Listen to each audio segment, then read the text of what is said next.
I guess I should have waited for the recording. Okay. Public comment. People from the public who want to make comments on non-agenda items. Is there anybody online? Don't see anybody. Gentlemen? That put us in the hot Yeah. spot. I'm wanting to put a cattle water in, and I have a water meter on the south side of 274th Road. I was gonna come off my side of the meter and bore underneath of 274th Road, come up on the other side to run a water meter. And we got the permit application, and Joe said we needed to come talk to you guys about it.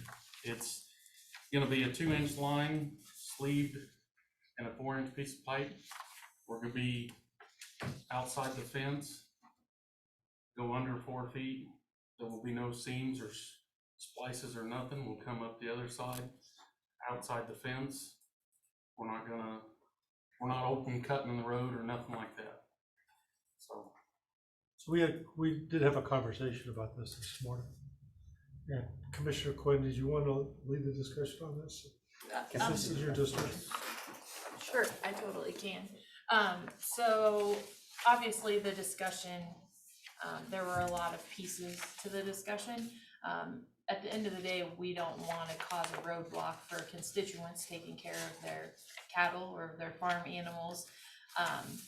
We want to be accommodating. However, with being accommodating, we also have to be cognizant of the folks in the county that our decisions affect several people. So that's one of the things that we kind of talked about is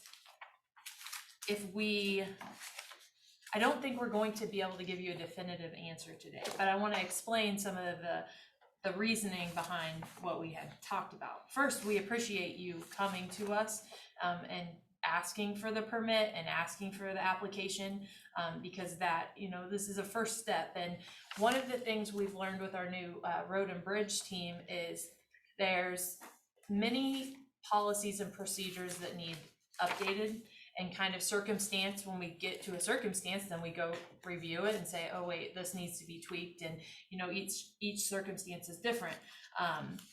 But there were other questions that we have to address is, all you're asking us to do is say, yes, it's fine to bore under our road at 48 inches deep with a sleeve, which is what Mr. Trotloff would do for rural water district, or what you do every day for other people. But with that being said, with a landowner, the commission has to take into effect of kind of all the other things outside of the boring, as far as, private utilities. If that happens, then you create a private utility under a county road. So then any work that is done and you call 811, that's not located. So if we go through, we have an agreement with the water districts that say we go through and forget 5 years from now, you don't have the same 3 here, and something gets damaged, the rural water, it's in contract that they have the expense and they fix it. Or if we have a project and they have to reroute it, it's all on them. So those are just things like, for a landowner, you own it now, but say we can't foresee the future, and in 2 years, if you want to sell it, there's so many examples of circumstances. We have to look at what's happened previously, what's happening presently, and then look at the future issues that our decision could cause. So that's why we've been working with our county counselor and our GIS coordinator and road and bridge to just, at the end of the day, we want to give you an answer, and we want to have that answer supported by reasoning in policy. That way, tomorrow, if Mr. Trotloff comes in with the same request you had, we give him the same answer. And it's not, and we found that in the history, people get an answer and it's not consistent with the next guy. And like, that's one of the goals that we all have, is consistency, regardless who you are and the reason behind it. This is why we made the decision, and we don't want to be a hindrance by any means, but there's more that we have to take into consideration when making the decision than just, I mean, I think you need to water your cattle. Yes, sure, you know, because It's not that simple. yeah. And Well, and I talked to Tyler Molt yesterday. He's the district for the state here in Atchison for the state highways and stuff. And his utility manager came up, and I asked him the same question, and he said, we do it all the time. He said, when you fill out that permit, you're taking all responsibilities. And so that's one of the things we discussed is, you know, we look at our right-of-way permit application, and if we decide that this is what we want to do to help our constituents and you know, to be fair and accommodating, we have to tweak our internal policies. That way, again, Stating that the liability. we're covering us, that we tell you yes today, but then 3 years from now, if something happens, the county's not hung out with $30,000 of issues because we said yes without thinking through the process. For the future Yes. of it, yes. Yeah, that's interesting. I never even thought of looking at state policy, and I would like to look at that. This is kind of the first time we've really looked at it as a whole problem, so. Well, and I'll be right honest with you, I've called 25, 30 people, and they said, why'd you even ask? That's, And We I discussed that understand, today. and that's, we appreciate you. yeah, and asking. I mean, Yeah, I we discussed understand that. this point. And then that led to another discussion is like, yes, there's a statute that if someone does that without asking, it is notated as a crime, but a crime is only as good as the commission or the sheriff want to say it's a crime. Like, so it's like, we're creating policies, but if we're not holding ourselves accountable, they're pointless. Like, so it's really a bigger conversation, and we appreciate you coming to us, but we just need to set ourselves up for the future of helping the farmers in a way that doesn't hinder the county and the taxpayers, but making sure everybody knows. That way, I mean, it shouldn't be hard. It shouldn't be this hard, Yeah. but unfortunately it is, because we need to tweak some things and have better policies in place to. And I understand that, and like the the water district, I've talked to numerous of them, members and stuff too, and they said, you know, the basis of a meter is one residence per meter, you know, and that's, so I've talked to board members, they understand, you know, the meter that I have is on one cattle water, and I just want another cattle water, and yes, it's across the road. So I'm glad you brought that up, because that triggered my mind of another conversation we had. And again, this is where we take previous instances in decision-making with present, and the fact that, you know, we've had, and this is just an example, someone coming in and saying, we're gonna bore under and put a cattle water over here. And then you drive by in 2 years and there's a new home from a house without a meter. And so again, we have to have policies and enforce them and follow up on them and kind of. and that's where this is, it's in the same section. The county road cuts the section. It's not like it's on the edge of a section. I've already got 2 cattle waters on this section, but one's on the other side of the road and one's on the north side of the railroad tracks. So and I don't need the expense of a third cattle water or a third water meter for just a cattle water. And that's all the other 2 meters have on them, is they each have 1 cattle water. I thoroughly understand your problem, because I've got potentially the same thing. I have rural water at my dad's house, and at the time when I applied for it, I asked if I could run water if I needed cattle water on my side of the road. I'm just right across the road from my dad. And they said I could. They even gave me a letter that's stating that fact. But, you know, that's township road. That's another thing. We didn't know whether any policy we make would affect townships or things like that too. Do you have a timeline? Last week. Oh, He was ready to start Thursday, and we were gonna have it done. The pond on this place that is supplying water is only about 2 foot deep. So, you know, with the cold weather coming, it's gonna get to the point where I'm not gonna have water. And the pasture joins another 160 acres at Stockfield.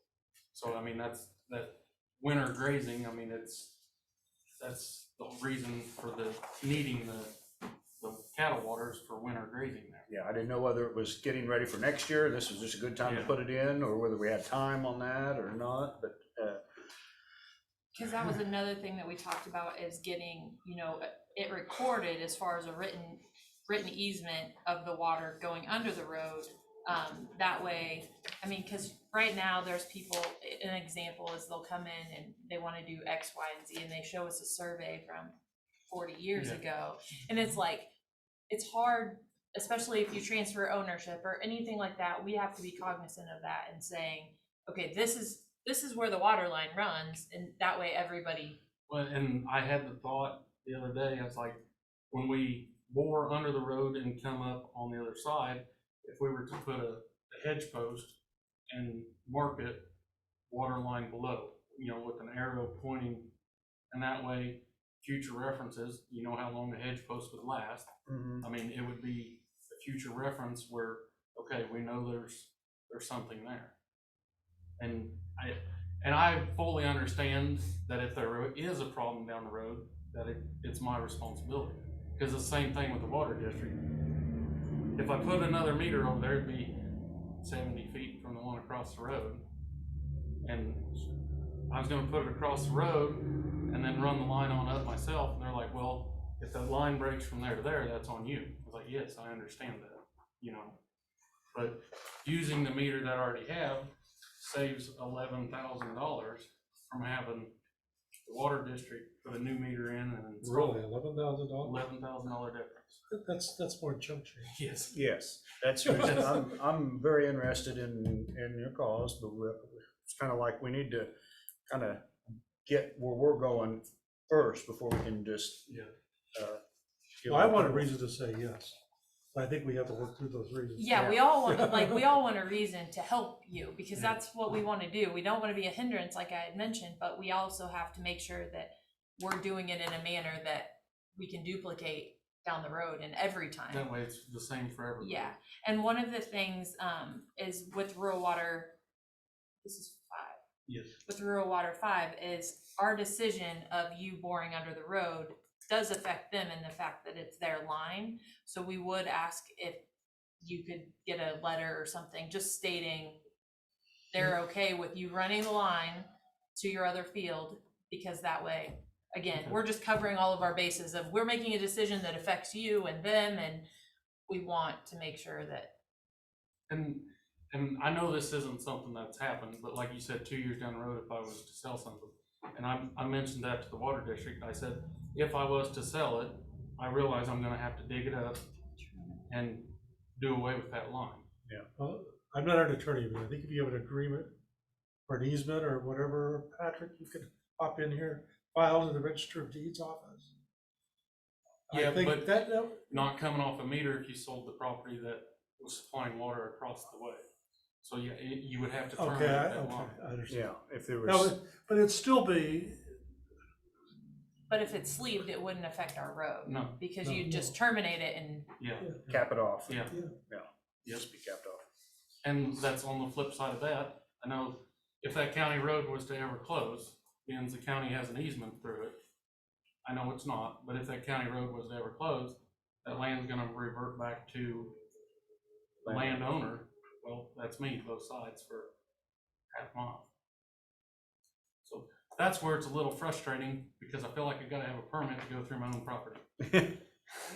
Yeah, well, well, and this is really good conversations though, especially for us, is because there's been several instances, water line being one, nuisances being another, like just questions people have in the county and they ask us to do something, but we don't have any, and I know zoning is a terrible word, but we don't have any, and there's 2 different ways to look at it, is you can be consistent across the board, everyone knows what to expect. It's protecting you on other situations. So it's kind of got our brains going of maybe getting a group of citizens together to look at that. What are the pros and the cons? Because everybody's told me absolutely not. But then when sewage is coming over onto them from the neighbor, then they want something done, but we can't do anything because we don't have anything in place, so. But I don't like the idea of that if I wanna build a fence, I'd have to come to you as zoning to be able to build a fence. See, and that's one of the things, we're not even familiar that that would be the case. Like, we were asked minimal, like, the very basic minimums to protect the landowners, not prohibit. Yeah. Like, cause, I helped Cooks build fence out in Jefferson County and Jackson County and whatnot. Jefferson is zoned, and if they wanted to build a fence, they had to get approval to build a fence. You know? nobody wants to do No, that. and Right. a guy like me, like, today's a good day to go build fence, you know? It's not like, oh, 3 weeks from now, we're gonna go build fence. It's like, I don't even know what I'm doing tomorrow, but today's a good day, let's go. Right. You know, Yeah. that would be my issue with zoning. Yeah. Is how restrictive it could be. Well, and we were talking, like, we want their minimum, but we would like a constituent group to learn it and then give us their opinions, like, kind of like the city does with the planning commissions and different ones, where you have a group of people that have buy-in, and you could sit at the table and say, this is absolutely not, or, I mean, there's different circumstances. We got an example this morning of a family that surveys off 2 acres in the middle of a farm. There's no access. And like, they don't think through those things, and then it's like, then the next one has to play cleanup of like, that's not gonna work out, you know, and just helping people or creating a drive at the top of a hill. And it's like, well, you know, Joe had a good example of, well, I don't wanna be the one signing off on, like, if your 15-year-old daughter pulls out over a hill and it's, you know, it's just, Yeah. I think that we look at it as we could help by educating and helping, but being minimal, but not being, I mean, we don't want you to ask permission to build a fence, but that's why I think a group of constituents in probably Eric and I's district, more than anyone, sitting there and saying, absolutely not, or yes, you know, With certain limitations Yeah. or many, different. yeah, Yeah, because like zone is a 4-letter word. Yeah, and- everybody and- hates it. Just as soon as you say, they've got this immediate, fire. yeah, bias again at that, but yet, if there's things like a wind farm comes in and it's like, why didn't you protect us? Yeah, You well, know, we why can't. wasn't that thought of County's an before? example. Yeah, Nemaha County, I've watched county commission meetings up there where, I mean, it was major problems up there, and neighbor against neighbor, the family member against family member. And, you know, there's different other things that can take care of, I keep bringing up the like Tyson moving in, or you'd have a hog plant, or manure problems. I mean, there's so many things that seems like in the last year, especially, that we've been hit with, that it's kind of like, oh, that goes back to that zoning thing again. You know, we don't have anything there. I hate it, but it's worth looking at. So, and it would be minimal. if Well, I and never agreed just to the it. education of people, because I know, a lot of people think zoning, they think city, you're gonna have to go file a permit and pay to do something on your own property. Like, no, that's not what we're talking about. Just looking at what minimalist would look like, minimal zoning to protect you, not to So prohibit you. what does he need to do, in our opinion, to be able to come back next week and us either approve or disapprove? Yes. I mean, I think he needs to know where to head. Yeah. If I get permission from the water district, That'd a be- letter stating, That'd be a very big, Yeah, and that would be on your side. I mean, I'd like to see what the state policy is. I think that's interesting if they're doing it. I mean, they were on 9 Highway somewhere, and Joe Slutzbaum was gonna take the berm off of the state right away or something. And the utilities guy had walked up when I was talking to Tyler Moulton, and Tyler told him what I was talking about, and he said, that's no problem. He said, the permit puts all liability onto the contractor that's doing it. So if you hit a fiber optic, you hit anything or whatever, that's on the contractor. And then down the road, if it is hit, it's on the whoever's maintaining it. so you would take that liability on even if Eric Knoll decides to call in locates and you're private, so you're not located, and they go ahead and do the work and hit your line, but nobody notified you. Yeah. You know, those are the situations where it gets real. Yeah. Yep. But, as far as a document for liability or easement, like, Yeah, well, Jack, you mentioned having this next week. There's 2 working days between now and the next meeting. Of course. Wednesday and Monday, because Thursday and Friday, everything's closed. I don't know that, I'm not sure that's a pretty fast timeline. But there are a number of things that need to be considered. I haven't considered all of them as I'm sitting here today. I mean, we discussed it this morning. I'm not completely convinced that the commission has the authority to allow this or not, but we know what we want the answer to be, so we're gonna kind of look at it with an eye towards that. And I say that because the legislature has added, well, it was long before you were there, but they added good timing. permission for private utilities to use the right of way in some circumstances. And there isn't anything in there that authorizes the use of private utilities across it. So that said, I think we can address a lot of the issues that we have concerns about. That is, in the future, if the road needs to be, there's some road work that needs to be done and the water line needs to be moved, that part of the process is going to be your agreement that you move it at your cost. That's the same agreement we have with the rural water districts when they do road crossings. And I think they would all tell you we've never arbitrarily said we need you to move a line. We've done it if we were putting in a bridge or something.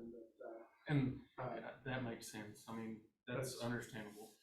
But that's a fairly rare circumstance. I also would think we would want to have a recorded easement that is recorded with the Office of the Register of Deeds for both properties, even though you own both of them, so that if they do get separated, the purchaser of the separated property would know this is an issue that needs to be addressed at closing. But we can have that fairly quickly. I'm not sure I can have it by next week, but I do my best. Could I maybe get all your contact info and what the address is on this property? You don't need to shout it out here, but. Do you want to pass that down? It's wrote on the front of that right there. Oh, all right. Okay. It's not our intention to make this complicated. No. It's our intention to make it simple. If we don't have enough working days, that's a definite problem. But I'm sure you're not taking up all those days. No. So, Hey, there's opportunity to do more, probably. Yeah. And good weather, I mean, Yeah, you can't pass that up. Yeah. So, absolutely. Yeah, because what we want is whatever decision we make, we want it to be defendable and consistent with however we do it. And you're our test case, so I'm sorry, I apologize for that. But I think that you can see that it's amazing how many little scenarios you can throw at it that has caused questions for us, Road and Bridge Department and Legal Department and everything. And that's one of the things I think as a new commissioner is interesting for me, is because from a common sense standpoint, it's like, let the guy run his water to the cattle, but from a commission and policy making standpoint, it's like, okay, like, let's talk through all of these cases so that we can be consistent with everyone in the county. And that's what we as a body are striving to do, which I think we're doing. I think we're going to get there. Yeah, That's my. so in the next 2 meetings, we can make a decision. Hopefully this next one. I think so. We'll communicate. Sorry that you didn't get it done last Either week. Patrick or Commissioner Quinn or both will communicate with you. Okay. We still have to get permission from the water district also, Yeah. just to make sure. And, yeah. So I'll get the letter from the water district and Yeah. I can email Yeah, it to you or that'd be something. perfect, Yeah. yep, So that way, we It's have that available, done. yeah. all right. Hey, sounds thanks for good. coming in. Yeah, Yes, thanks, good. guys, Nice to meet you. You Eric, too, no. thank you. thank you. Thank you, Casey. Thank you. Get it going. Okay, See ya, thanks. has everybody had a chance to review the minutes? Yes. Have a motion to approve? Also move. I'll second. Okay, moved and seconded. All in favor signify by saying aye. Aye. Passes 3-0. Commissioner comments and committee reports. I'll go first. Okay. So USD 409 is looking for someone to fill a 4-year term beginning January 1st of 2022 for the Atchison Recreation Commission. So if anyone's interested in that, you can send a letter of support and contact the 409 school district. Their phone number is 367-4384. Also last Tuesday, I attended my first Atchison County Extension PDC board election. So I just want to say congratulations to all the PDC committee members that were elected. I've learned quite a bit from Mr. Littner on the benefits of being district. Then that election would then fall in Michelle's office and be on the ballot, and a lot easier for, I think, constituents in the county to pay attention to and to show up for. But there was a good turnout. And then last Friday, I had a senior village all staff meeting where we reviewed the CMS guidelines on vaccination and then addressed wage adjustments. So that's all I have. Okay. I had a K.S.A meeting, which is Northeast Kansas Environmental Services. They are going to have their, what did I call that? Installers conference again, probably in February, which is at the Blue Building in Effingham. So all people that are involved with the installation of their products and of the wastewater facilities in any KES jurisdiction are encouraged to attend. It's an educational thing. They can kind of one-stop shop. They can do their education and get their permits to do the work. So that will be coming up in February. Then I just got back almost late from the, there's a round table and it was labeled HINK. Do you know what that it was? I got there. In rural H-I-N-K. But anyway, I had gotten an email on it from Stevie Durkin, and it was dealing with, there was a grant to Nemaha Valley Health or Hospital Association, which they're the ones administering the grant, but it is on mental health in Northeast Kansas, and they're divided into zones. We're in 4-county zone 1.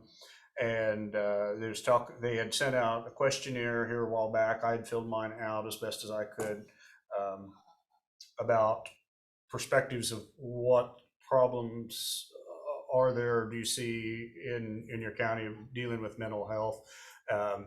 And there was quite a good turnout at this roundtable.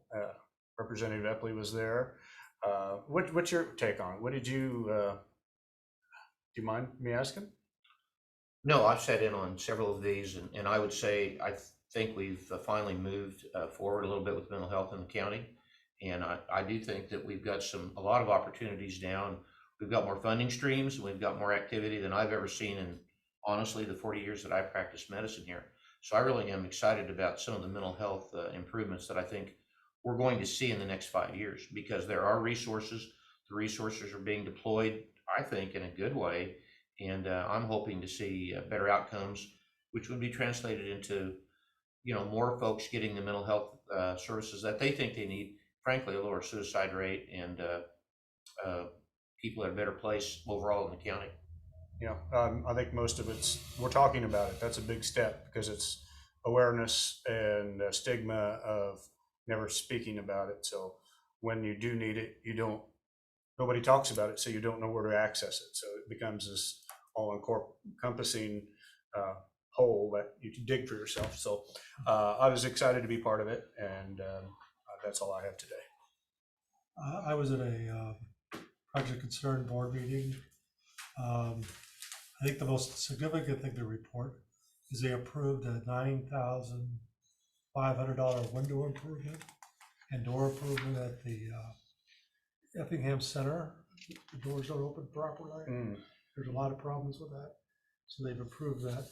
And I think Emery Glass got the contract. Of course, hopefully he can get it done sometime, our lifetime, because everybody's so jammed up with work, so. It was a good meeting, things are moving forward just very well. Okay, if I jump into John Eppley, will that be okay, Michelle? Okay, John Eppley, legislative update. Thank you very much, Mr. Chairman, and I do have a couple of handouts to give you. These are newsletters. One is from the state, one is from me. You may have already received these, I don't know. I did send the one in the mail this summer.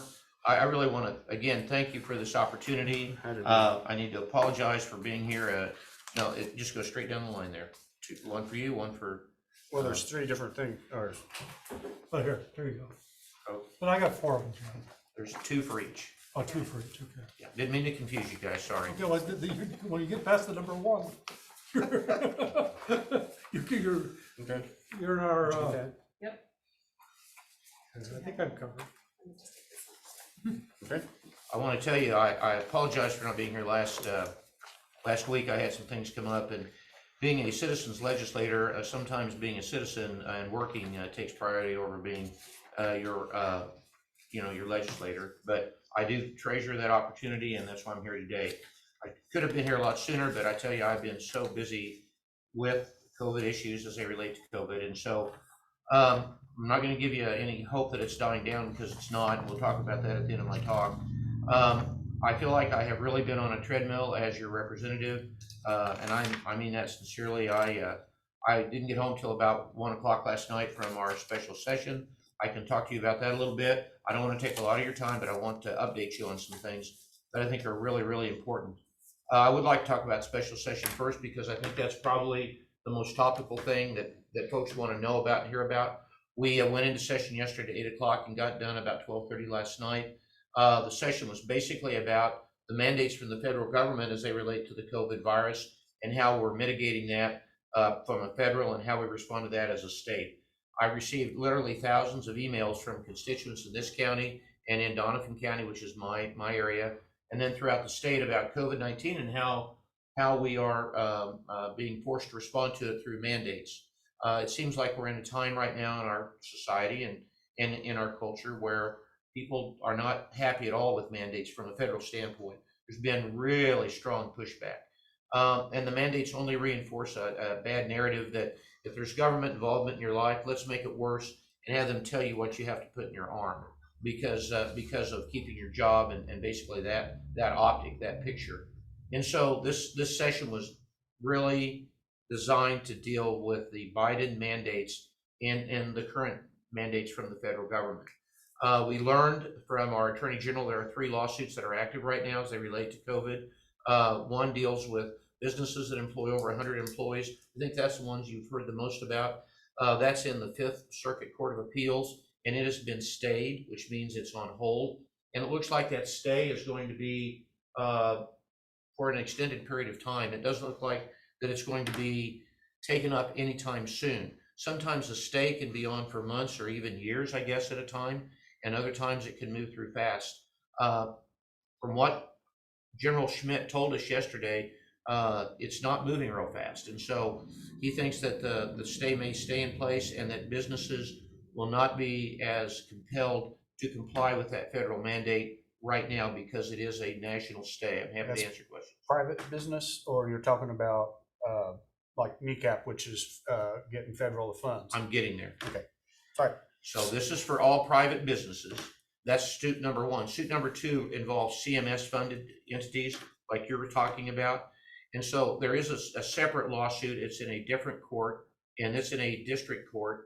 I think in the Southwest, I don't know the number, but anyway, it is still active and ongoing, and it has been enjoined. We've enjoined 5 other states, and it's for all CMS funded entities, which includes hospitals, nursing homes, kneecap, things such as that. All those businesses that are government funded through Medicare and Medicaid funding, federal funds, that's moving rapidly along.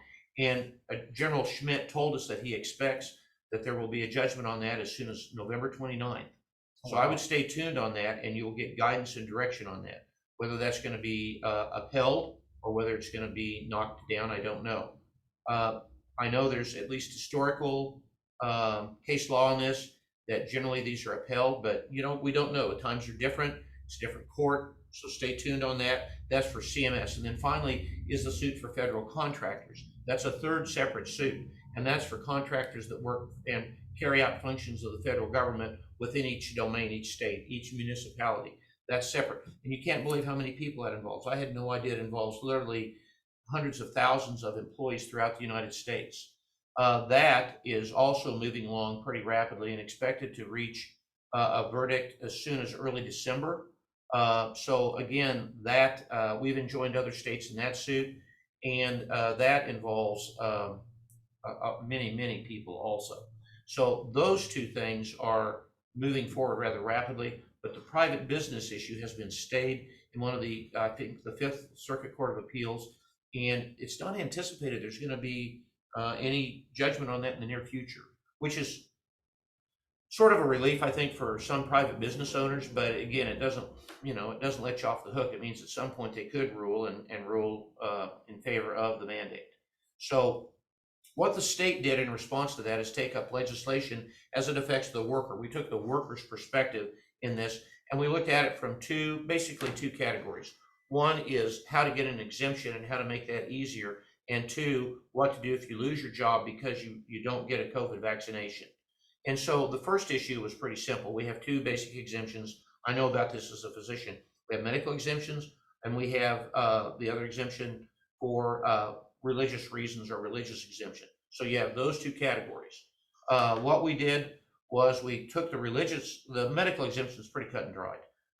There's not much to do there. But with the religious exemption, the wording and such in the current law, we broadened and basically took some of the language as it relates to conscientious objectors, and it allows people to be able to utilize their religious exemption for personal religious, deeply held religious beliefs, and to simply make that statement, give that to their employer, and they can get a religious exemption very readily and very easily.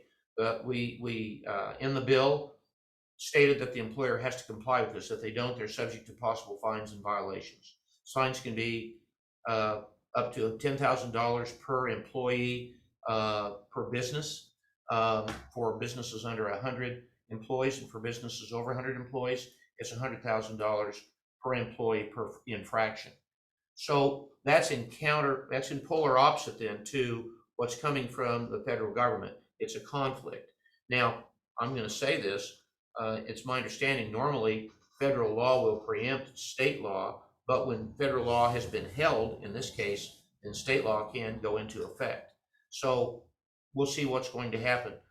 This same issue was looked at by the Senate, was taken up by the Senate, and then the way we do things in the legislature, they added another component to it, the second component, and that is for workman's comp, for unemployment insurance. And the unemployment insurance would kick in if you are fired from your job for not complying with the federal mandate. And what that means is that you could get up to 26 weeks of unemployment pay for not getting a vaccination. And in my mind as a physician, the way I look at that is that almost is sort of like a reward for behavior that is not in your best health, in my opinion, as a physician. But that was heatedly discussed and debated and then was dropped into the bill. So the bill had those two components: expansion of the religious exemption and payment of unemployment benefits for those employees that are fired from their job for not getting a vaccination. I voted for the first one in the House. I voted for that because I've listened to my constituents, made sense to me. It went to the Senate, they put the unemployment piece in there, and then they sent it back to the House for action. It then passed the House 74-34, and there were several people absent, I think 15 absent. I did not vote for that. I could not vote as a physician in good conscience to reward people to get unemployment after what we've been through them last year for not getting a vaccination. So I did not vote for that, and that's where it laid. It passed. The governor's indicated that she will sign this bill, so this will become Kansas state law relatively soon. And what happens from a federal standpoint with the you know, the private business 100 employee law that is hanging out there, I mean, no one knows. So that's where it lays right now, and that's to provide some relief for those Kansas workers that don't want to get a vaccination. And trust me, I've heard from people loud and clear that there's a large segment of people in Atchison County, Donovan counties that don't want to be forced to get a vaccination. And I certainly understand and respect that. I just couldn't vote for the unemployment piece of this as it was put in the wee hours of the night last night. Again, that's what kept me up late. All the machinations of how that goes, it kept us there till after midnight. We got done, and you know, I'm here today with you. So that's what happened in special session, and it was all about the Biden, I call them President Biden's mandates, and how the Attorney General has responded to that, for us getting educated on that to relay to you, and then also the bill that we passed. It was one bill, and it took all day to get it done. And this was a historic session. This is the only time ever in the history of Kansas that the legislature has called itself back into session. It's usually the governor that calls us back into session. We called ourselves back into session. That took a 2/3 majority of the House and the Senate, which we did by affidavit last week. I signed an affidavit. I wanted us to meet so we would take this up, and we did take it up, and we dealt with it, and we passed the bill that I told you about. So that's what happened yesterday. Now, in the last session was a very robust session. It was make-up time for the 2020 session, in which we left March 18th and only passed a budget. We passed about 4 times as many bills in this session. They're outlined in this handout. There's 2 handouts that I passed out to you. The blue one, which is from Legislative Highlights, from Legislative Research Department, and then this black and white one, which is my cheap version of what I did, and that you can read at your leisure, okay? So in the blue one, if you'll turn to page 4, I just want to touch on the middle column, House Bill 2134, which is the education bill. This was a big deal to Atchison County because it affects USD 377, also US 409, USD 409. This basically says that we're guaranteeing education based on base state aid per pupil through 2023, and that is really a big deal. That's constitutionally sound. The state Supreme Court has endorsed it, and you've got the legislature that's endorsed it and passed it. Then after 2023, you say, what happens then? Well, then it goes to the Consumer Price Index, and that's what happens. And that's basically a guaranteed inflationary piece that everyone could be at peace with in the legislature for public education in the state of Kansas going forward. There are also some details in the second paragraph about ACT testing, pre-ACT testing being paid for by the state of Kansas. And that's to try to raise the bar and improve student achievement. We have a problem in Kansas, and other states do too, at students performing just at grade level. You would not believe what a challenge it is. It makes you want to frown. It makes you understand how that can be. 377 has that problem. 409 has that problem. Almost every public school district has a significant problem. By significant, I mean north of probably 20% of their students are not at grade level. And that is our challenge going forward. And people talk about prudent deployment of resources. We're trying really hard to do that, but that prudent deployment lies with the school boards. They have the job to make sure that money is spent on teaching and curricula, such to raise students up to the grade level where they should be performing. I'm not going to wade into the weeds and tell you about each school district, how they're doing, but there are opportunities to improve. And so I think the next 2 years, from my standpoint as a legislator through 2023, are imperative to see student improvement.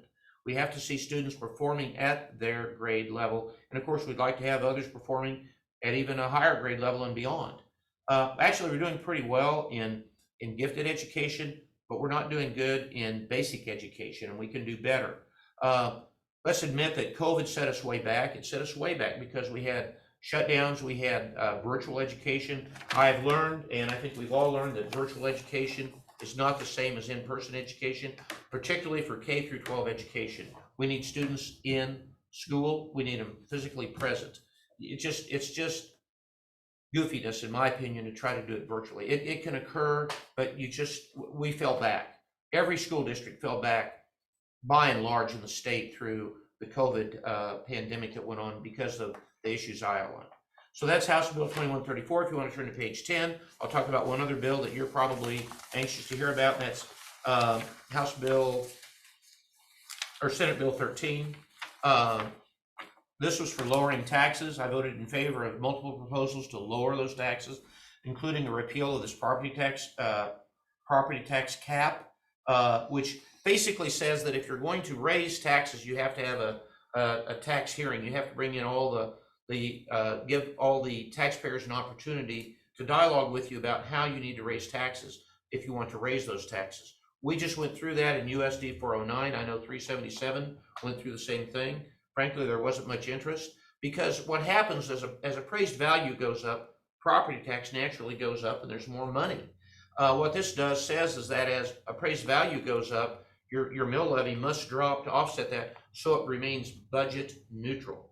Now, if you want to raise the mill levy beyond the budget neutral level, you all have to publish that and notify the taxpayers so that they can come in a hearing and help you understand why or why not they are in support or not in support of that. And that's what Senate Bill 13 did. We also supported reforms to collect more online sales tax, leveling the playing field for brick and mortar businesses, and also allowing Kansans to itemize on their income tax returns, which had not been allowed because the standard deduction had been increased under the Trump administration. And now we're also going to allow itemization, which is going to help Kansas taxpayers also.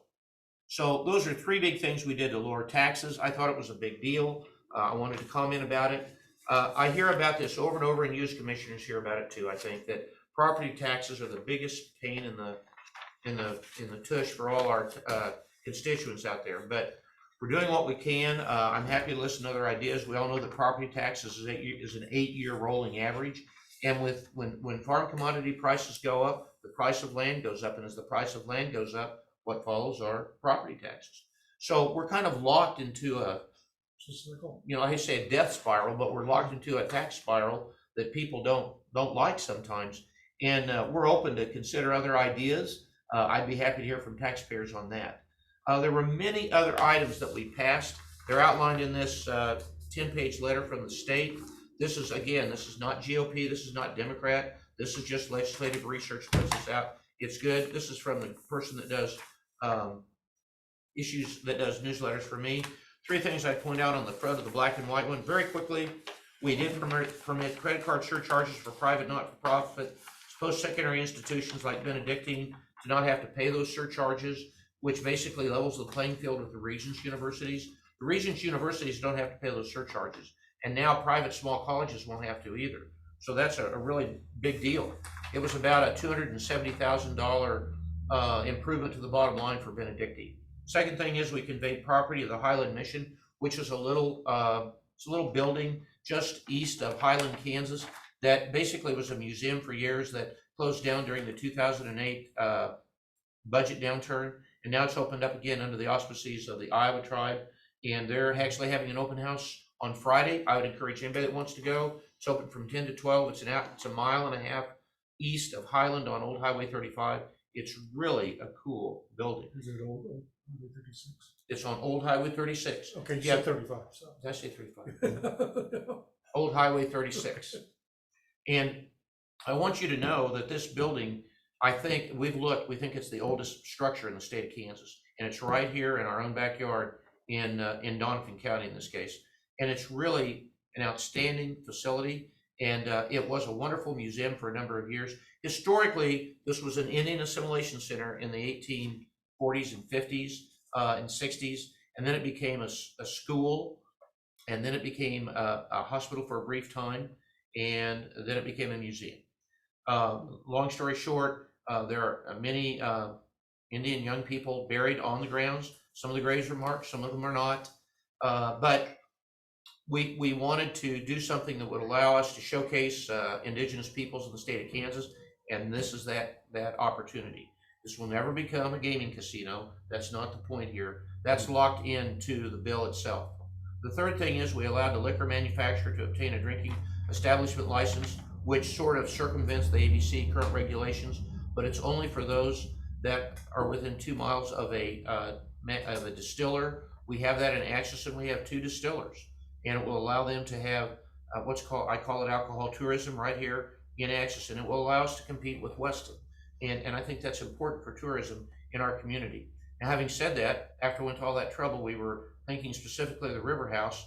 They have not moved forward with it. So there's still an opportunity for someone to do this. If you want to do this, if you live within 2 miles of the distillery of MGP, you can do that. So keep that in mind. It was kind of like we'd worked at this for 5 years. Jerry Henry, prior to myself, had actually started this issue and it failed. I had started it for 3 years and failed. Then in 20 was the pandemic. We didn't get it done, and I finally got it done this year. So I'm happy that we got that done. I hope it's not too little too late. There are many other items outlined in the black and white newsletter that you can read about later. So again, good, bad, and ugly. The ugly is COVID. I talked to you about that, where we are with that. I will now tell you, I'll shift gears as a physician/legislator and tell you, COVID is not going away anytime soon. COVID is with us for the foreseeable future. COVID is, while we're moving out of pandemic stage, we're moving into chronic disease stage. And we have another wave, if you want to call it that. We have another surge of activity in Atchison County. The hospital has more cases than we've had in quite a while. We have our case numbers are up in the county, or at least they were up. I hope it dies back down again, but as we go inside, I'm very worried that this disease, and it's a dreaded disease, will continue to seek out those that are very infirm and that are vulnerable, that are on immunosuppressant drugs. Even people that are immunized, it will seek them out, but it will primarily seek out the unvaccinated. And it's going to continue to cause illness and disease that we're going to deal with at Amberwell Health, and that I'm going to deal with as an active physician. I will tell you, I'm not dealing with it as much as my younger colleagues, but they're doing a fantastic job. And we've actually had to transfer people up to the Hiawatha Amberwell Hospital, which we now own, because we don't have room in the Atchison Hospital at times. So, it's still an active process ongoing, and will be, and I think we'll be having more talks about that. Our special session went very well. I will say leadership did a good job. I obviously was sad about the bill we passed because I didn't get to vote for it, because I couldn't vote for the unemployment piece. Just couldn't do it as a doctor. I can't reward people for making what I think are less than ideal decisions about their health, but it is their decision, and I'll grant them that. I just don't want to give them a reward for it. But aside from that, we met in one day, got a lot done, and we'll be back in session the second Monday of January for about 3 months. And I am very honored to serve the citizens of Atchison, Donovan County. Do you have any questions? John, a lot of talk to the federal government level of really high childhood education. And Early childhood ed? I don't know what they're talking about at school boards and or at the state level. And as you know, June and I have a school that we support, and June trains teachers every week in early childhood education in Guatemala. So we're very much interested in how that. So our last session was very much into mental health awareness, and we've really raised the awareness and the funding and resources for mental health. And that's outlined actually in my black and white handout. You can read about it. I think this next session is going to be really focused on early childhood ed under, K and below. That's really the holy grail, the key to successful young people and young adults. And we know that. And I think you'll see more resources coming for early childhood education. We are blessed in Atchison City, and I think even in the county, with wonderful childcare availability for children before they start school. There's a lot of good education that occurs there, but we need to continue to support that however we can, and we need to expand on that. And in Donovan County, there's probably some opportunities there. I'm not fully engaged with all their opportunities, but.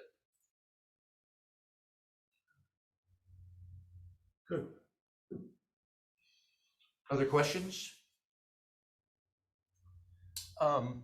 One thing, we spoke with Julie Martinez. She's now the head of Senior Village for us. And talking about, we have there's a problem that's industry-wide of agency picking off employees from your own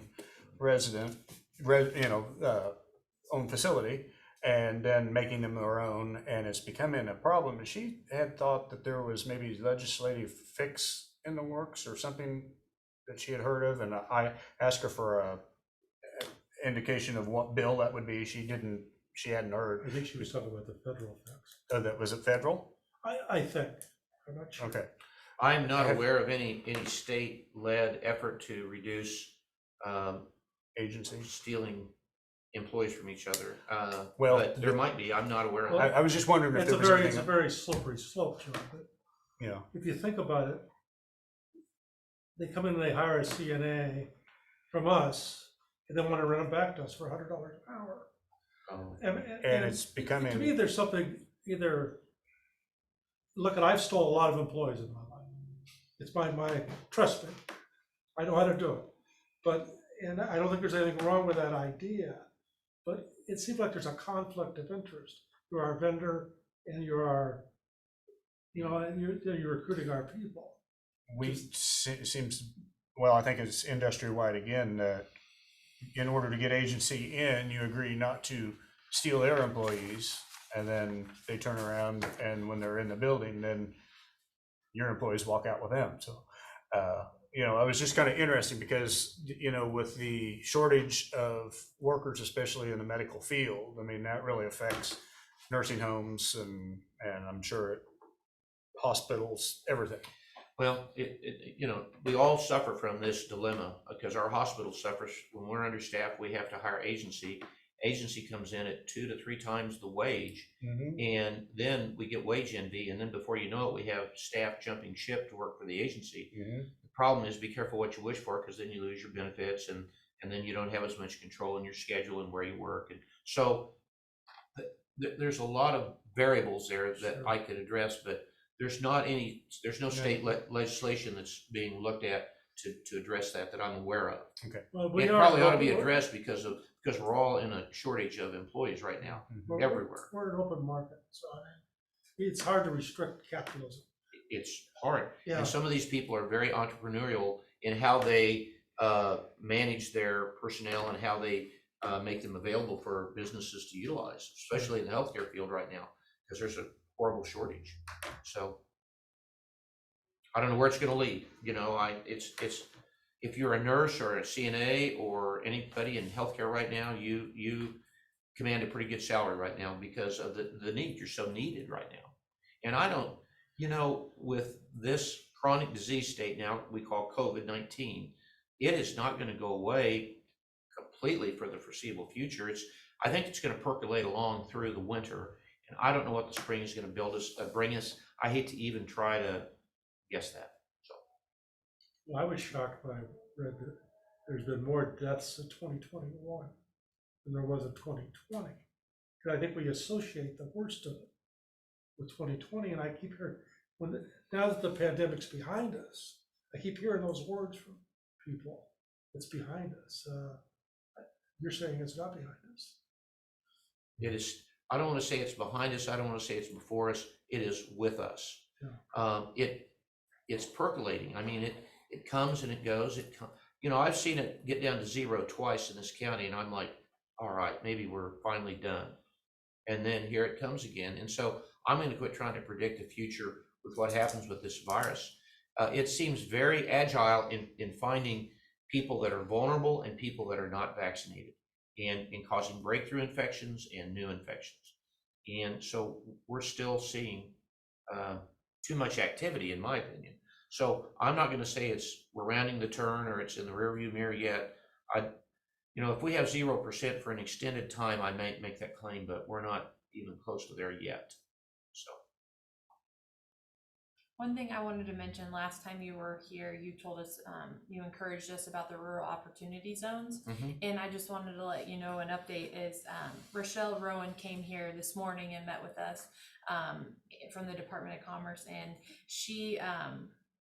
we got a lot of, I just want to thank you for bringing that to us, because we did sign the resolution, but we didn't do a good job advertising it this year. However, now we have it on our calendar to do a resolution 1st of January and really advertise it to our Amber Wells and our Bradkins, MGPs, all of our big employers in the county to take advantage of that, because it's a great recruitment tool. And you came before us and we signed the resolution, and but now we're digging in deeper and really going to do our part to. You have to renew that annually, is my understanding. Yeah. So doing it in January now will give you a little longer opportunity to help these businesses do some recruitment. And I hope it helps. I mean, we heard today, and I was really pleased to be there with your commissioner and listen to some of the mental health needs. And they have real staffing issues too. And I want you to know the state of Kansas has done a lot to help promote getting staff from Missouri and Nebraska and surrounding states to come to Kansas. And we've improved the ability to pay more in salaries, and we're trying to attract licensed clinical social workers and licensed clinical mental health workers. And so, having said that, we're hoping that, some of those can eventually be plugged in to the RAWS program, and that would be another tool in the toolbox to help recruit those folks. With tuition forgiveness and sales tax, income tax reduction, that would be a pretty cool deal. Yeah. I'm not gonna ask you about sales tax. There's nothing to say. I will say Senate Bill 87 is still alive and well. It will come back to us in the next legislature. I have very mixed feelings about that. I think you've all heard from me individually about that, and we'll see what happens with it. I would love to see us work towards an agreement, but between the county and the city on that issue. But it's that's on my county leaders and my city leaders, and I'm we'll see where that ends up. John, I want to tell you that I'm ready to settle the problem. As long as we start with the premise that what the voters voted for. We got $3 million. We have a program that costs, I'm reading the things up, $1.6 million. Well, it's $1.6 about million. almost $3 million. Yeah, so it's $1.6 million. Pay for that, what the voters intended, and then the other money split among municipalities. I'm 100% for that. We have people who want to have financial oversight. I'm for adding a financial person from the city and the county to our present governing board. So I'm ready to do that anytime anyone wants to do it. And that's basically what the sales tax committee came up with. I do want It's people. similar to Casey's proposal in May. I think all of us have come up with that principle. You're not going to be able to do that, John. I just don't think it's going to happen. And why the legislature has to solve it for us is probably wrong. I really don't want to get into solving Atchison County's and city's tax issues, but we're compelled to do that in that bill, and we will eliminate your taxing authority for that in that bill if it passes as it exists currently. And it's the expression, be careful what you wish for. And I put you on notice of that. I want to be your friend, and I don't want to come in here someday and say, well, hey, I'm sorry, I'm taking away $1.8 million of your taxing authority. God bless you and good luck, because that's potentially what will happen. And maybe it's time we reformulated and had a reset anyway. I don't know. That's why you folks do what you do. And I just know that the state this will be then the third or fourth year we've heard this issue. The state is going to grow wary of this, and they are going to take action. And it won't be because I'm promoting it. It will be because I'm there, and I want to see that we get things done responsibly and timely. And I understand the reasoning behind Senate Bill 87, and I see a lot of merits in it. I really do. But on the other hand, I see a lot of downside to it too. So I have really mixed feelings about it. Well, I've had a lot of time to think about it recently. I'm ready to settle. Based upon money being used at the voter intent. Well, if you're ready to do that, at some point, I call it an interlocal agreement. That's what the statute calls it. Mhm. You folks have to come together and compromise and work together on that. So, but I appreciate I'm sorry, did you have something else? Yeah, I just have one Sure. quick question. So I'm trying to think futuristic.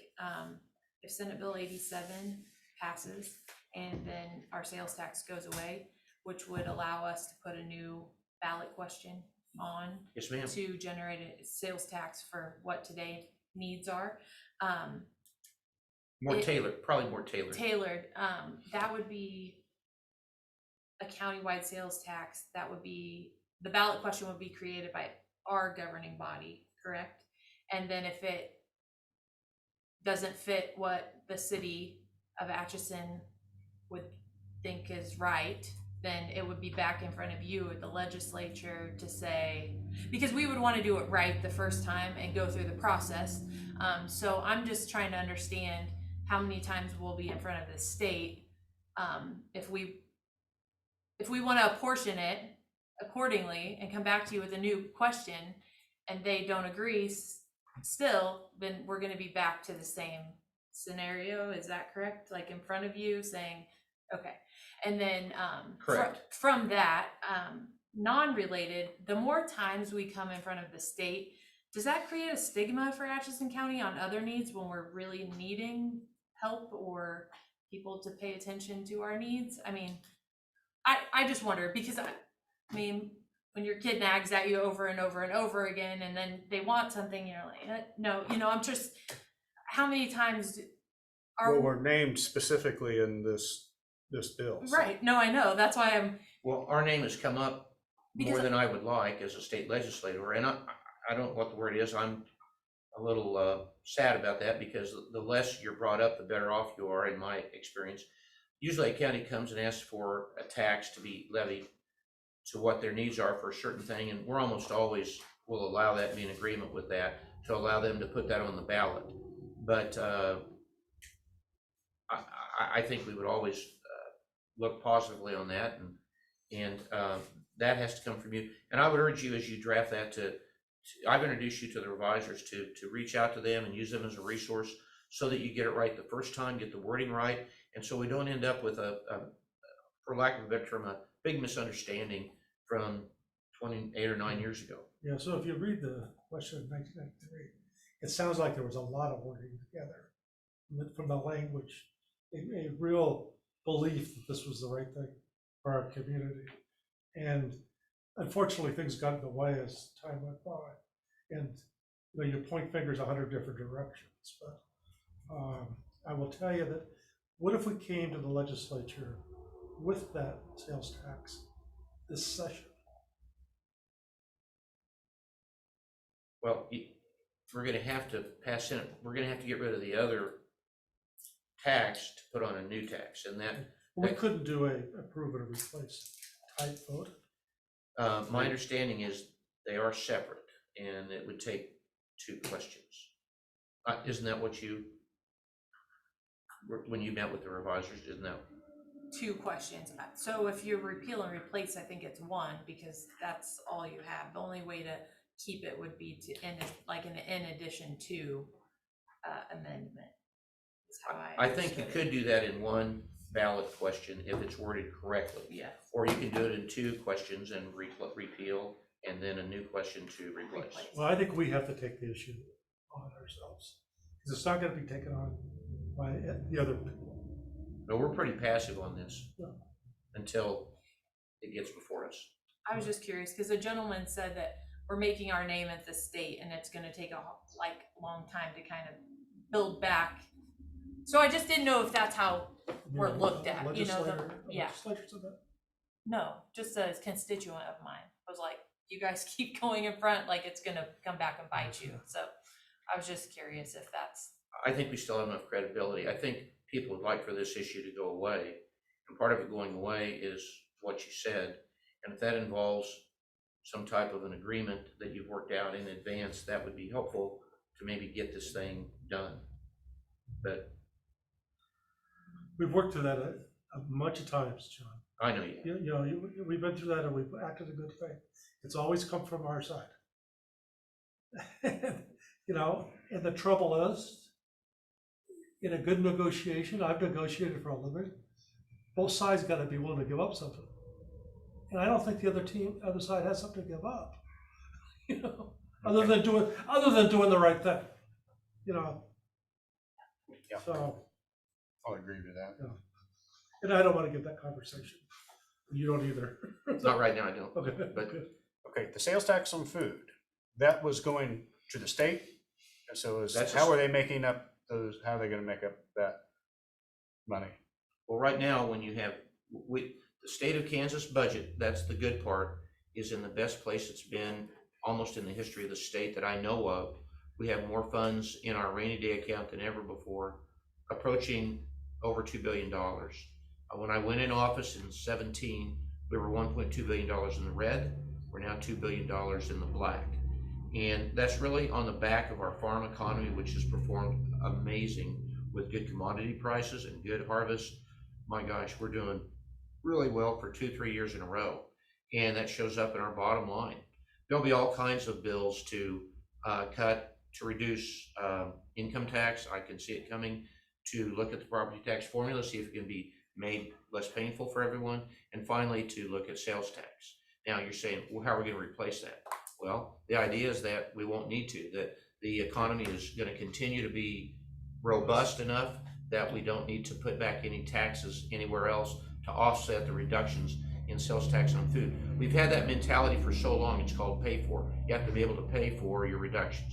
Well, when your economy is roaring, and the Kansas farm economy is probably the best it's been that I can remember in a long time, at least for the time being, we've got the ability to reduce that.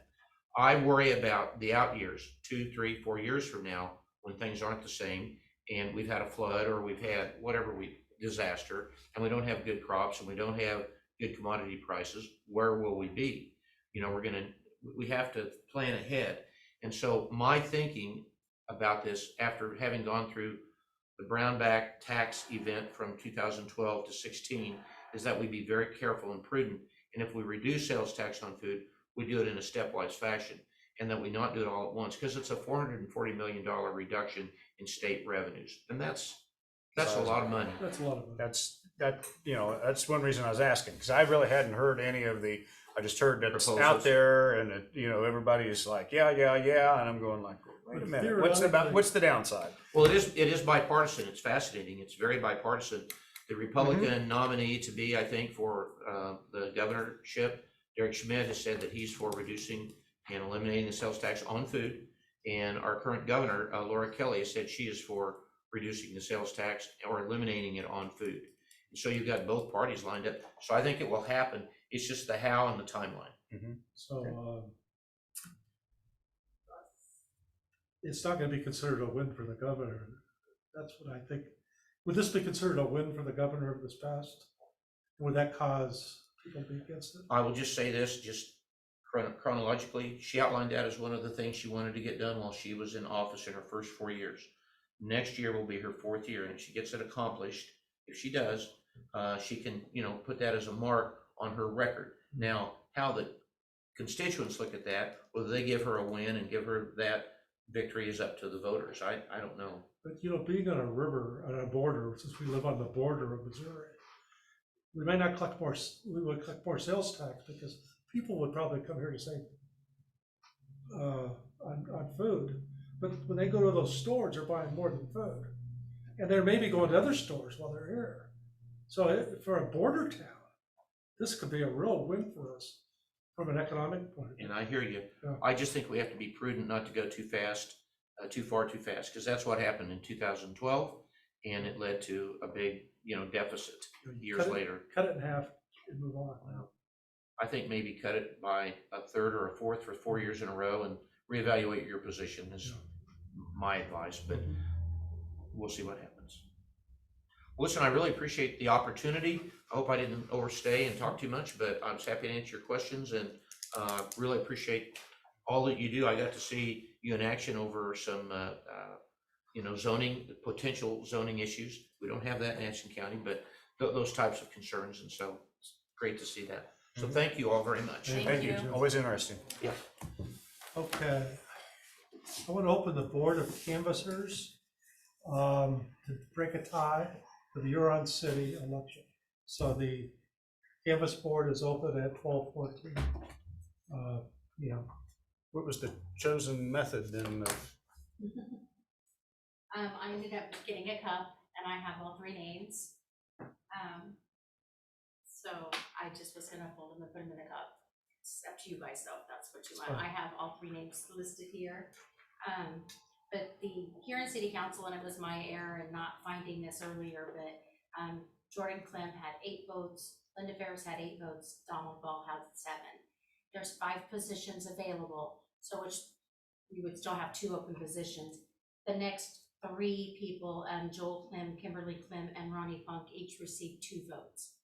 So those are the 3 names that I have here, and I was just gonna fold them and put them in a cup and allow you guys to basically, if that's So how we need you to draw 2. would have to draw 2, so that we would put those as the winners. So, I Let's just wanna verify that I have the names there. Joel, Kim, and- Okay, and I just got a cup from, Hope it This works is it a out. real, we're using technology. Hope it wasn't that somebody's all- pickup? All three of them were notified to come today, Yes, or yes. that it was going to occur today. That was them. So I don't know how you guys want to, I will. Eric, you take the first one.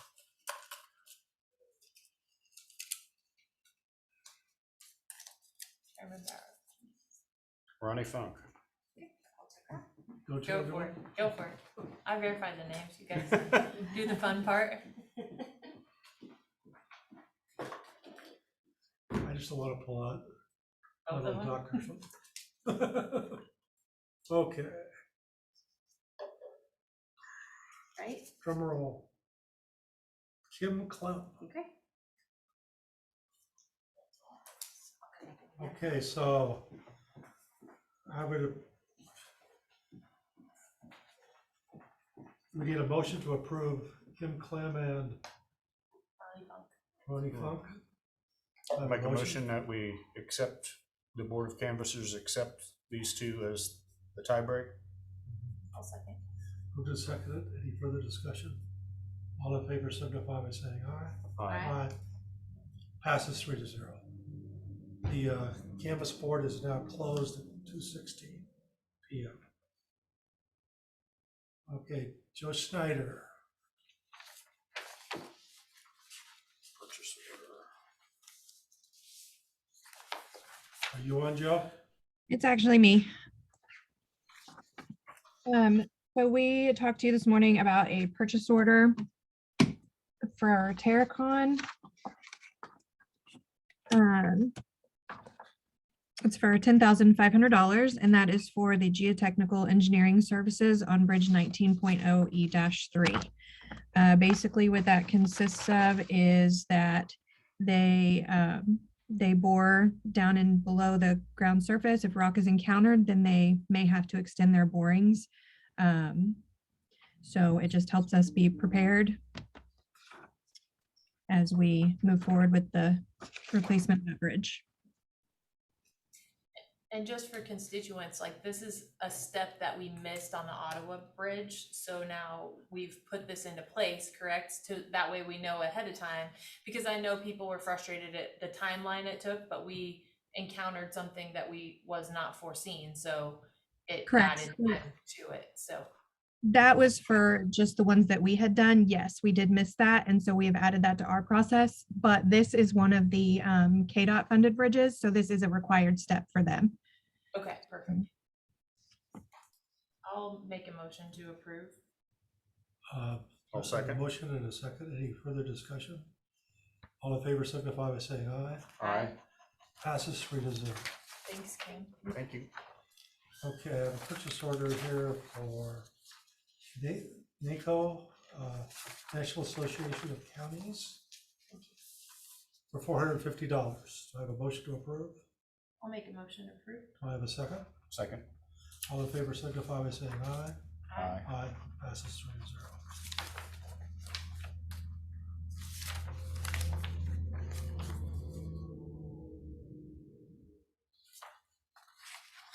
Approval for voting delegate for K.S.A special election to be held on January 5th. I don't think I have that paperwork. I have it here, certificate of a voting delegate, basically for the Kansas Association of Counties. They're holding a special election. The sample ballot was emailed to all of the commissioners. Kansas Association of Counties special election Wednesday, January 5th, between the hours of 2 and 3 p.m. By virtual vote only. The question is, shall the Kansas County Human Resource Association be admitted to the Kansas Association of Counties as an affiliate member, consistent with Article 5 of the Kansas Association of Counties bylaws, as amended October 19th, 2021. I make a motion that Michelle Phillips be our voting delegate. I'll second. Any further discussion? All in favor signify by saying aye. Aye. Okay. Any older unfinished business? Executive session? County counter updates, county councilor updates? You had already approved lease purchase for a John Deere road grader and a Volvo pneumatic roller. We had a little bit of confusion with the bank because they were looking for a VIN number, and it was a roller doesn't have a VIN number, there's a serial number. So the paperwork isn't here today, and typically I present the paperwork and it's approved and signed. The bank would like to get this funded before the end of the month, and I think the Road and Bridge Department would as well.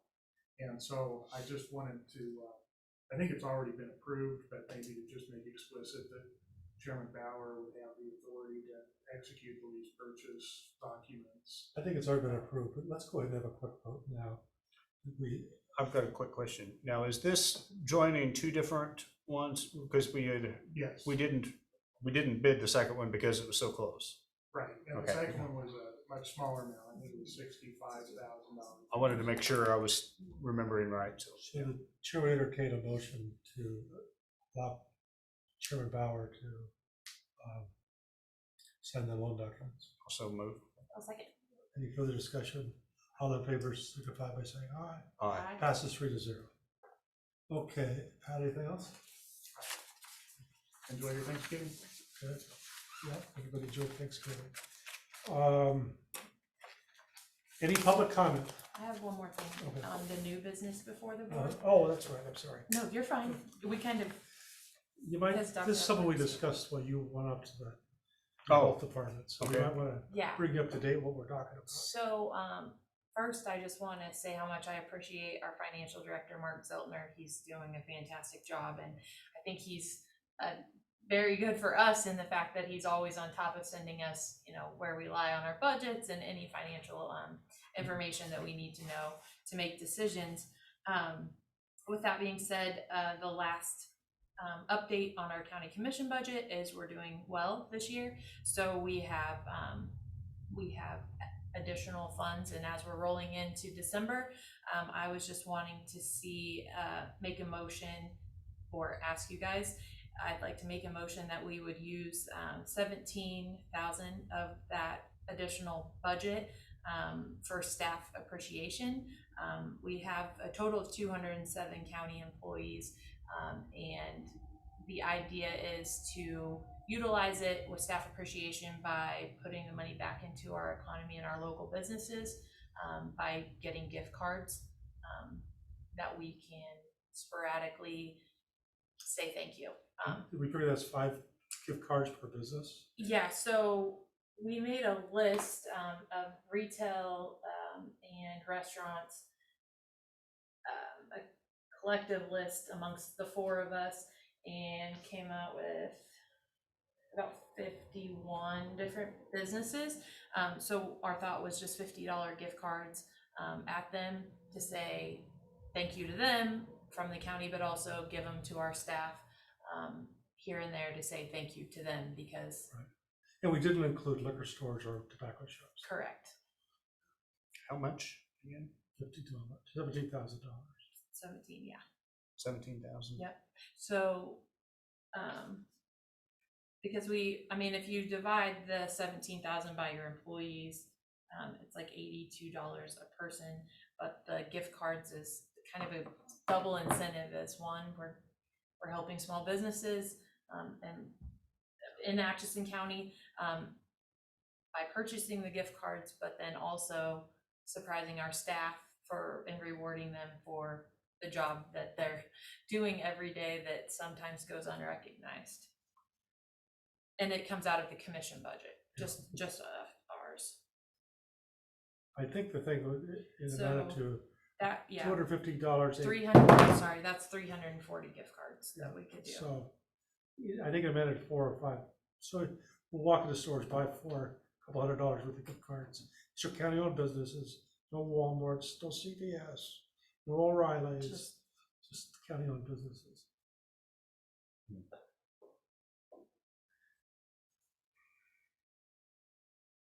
Got conflicting left brain, right brain No, things yeah, going you're on. good. Or I do like the idea of rewarding both businesses and employees. I don't know. Seems like a lot of money. It is and it isn't, but So I understand that, cause the dollar figure seems like a lot, but then when you divide it out based on the county having 207 employees, it's really not. $50 a employee. Yeah, it's not.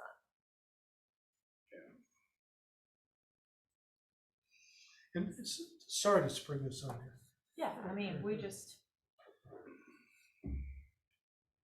I really don't know. Like I say, I'm having a fight between left brain, right brain right now. I don't know if I could really, I see positives to it, and then we also have response to what the constituents would think too. We're gonna have property tax statements coming out, so that's gonna be We're hot. gonna go out to the mercantile and buy 4 gift certificates. We're gonna go to the, I can't think of the barbecue place in Effingham. yeah. Go to one, and we're gonna be buying from all the small businesses in our county. And I mean, I understand, we have a responsibility to taxpayers, but also constituents have to realize, like, we have employees doing jobs that need reward, and it's hard for me as a person. I wish I could win the lottery and give everybody like, thank you, but it's not feasible, and it seems like an all or nothing when you have 207 employees. It's really hard. So I just thought, since the commission budget, we're actually kind of doing pretty decent, that we could use that to give back in a way that. So how are these recipients going to be chosen? So we could, to be determined, like, To be determined. yeah. We talked about taking a bucket around and just And stick your head in the draw. And we kind of wanted it to be a surprise too, so that's why there aren't a lot of county employees that are on the meeting and hopefully don't watch and can be surprised. But just like, I think it's a good idea. I think it'll show morale. I mean, they do a lot every day, and I think it's hard to. It was a smaller thing, but when we did the pizza for everybody, it raised the morale substantially. It's been a rough time.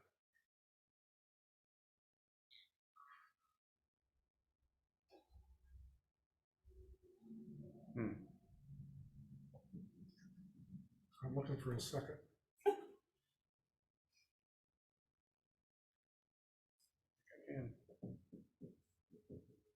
You can't second it? Well, I'll second it. So the question is, buy gift cards to distribute during the holidays to our associates, employees, however you want to call them. Is this associated with the holidays? I mean, that's. Well, let's say it's associated with the end of the year.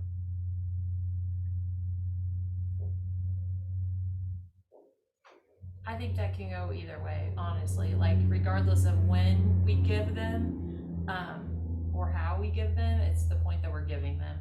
And we're just saying, I mean, I think it'll be appreciated regardless of. I mean, we can be more strategic of how we want to. I mean, that can be another discussion, but I mean, putting that money into Atchison County small businesses, I think could happen now, and then we would have those in hand to discuss I think we get 2 whammies for this. how to disperse them to. Walking into buying the cards.